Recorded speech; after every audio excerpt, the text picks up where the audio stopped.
So I hate to break this to you, but there's a major problem with the Energy Hub strategy that I've covered in much of my other content.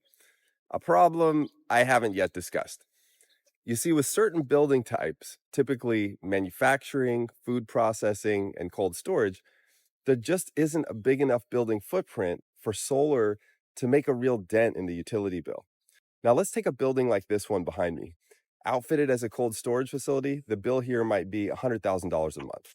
Now, solar might only be able to produce 15 to 20,000 of that.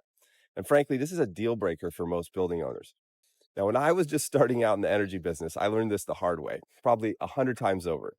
2 minutes into my presentation on any high usage facility, the building owner was always like, hold up right there, man. You mean I'm going to go through this whole 6 month process, bring in engineers, city inspectors, spend my Saturdays doing paperwork for loan underwriters just to knock off 5% of my electric bill? Nah, man.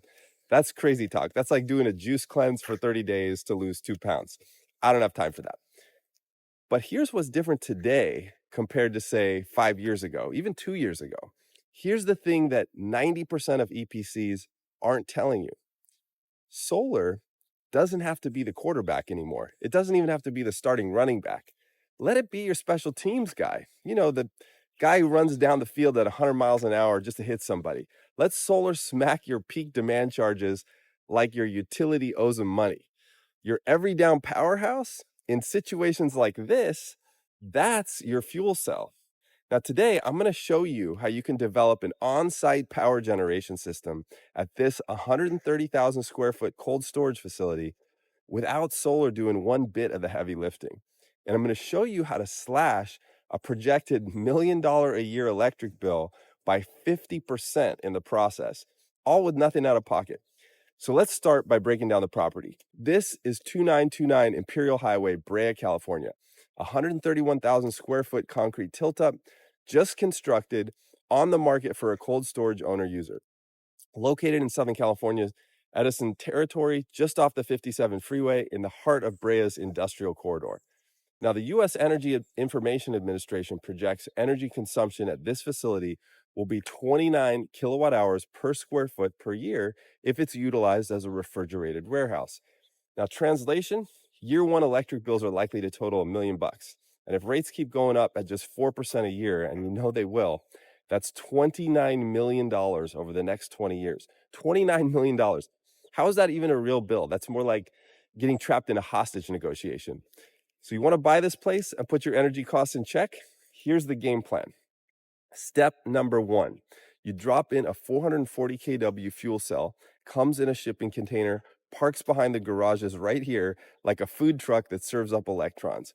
Runs off natural gas, no AQMD concerns, no nonsense. A cutting edge, clean tech, on site power plant with twice the efficiency of a microturbine, handling your baseload 24/7 while the grid sits on the bench drinking Gatorade. Annual savings $380,000. Now, step number two: enter Maxwell. He's back, our energy management conductor. He never sleeps. An AI driven EMS that plugs into your HVAC, heavy machinery, and your fuel cell, managing your on site microgrid like a maestro, but without any ego. Annual savings $85,000. Now, step number three: battery hosting bays right back here. You dock 15 megawatt hour batteries behind the building like they're chilling in VIP, in front of the meter, not behind it, helping the grid by serving up energy on demand so those guys at SCE don't have to look bad in the summer by telling you to stop using your AC. You don't pay a dime for this. It's all rev share. Annual income, $60K. Grand total, $525,000 in added NOI. Now, if the business is valued at a 10 times multiple, a modest multiple for cold storage, that's $5.25 million in added enterprise value. The cost, $2.1 million after tax credits and only $1.1 million after accelerated depreciation. So that's a net equity gain of over $4 million. And the best part is they're saving from day one, even after debt service. And we haven't even monetized the waste heat coming off the fuel cell. That could be worth another $100,000 alone. So there you have it, a state-of-the-art energy hub for the owner user that thinks he's been left out of the on-site generation party because he doesn't have a big enough footprint for solar, and economics that look just about as bulletproof as Berkshire Hathaway. If you'd like to learn about developing an on-site energy hub at this facility or any other facility, please check us out at mccormickenergy.com.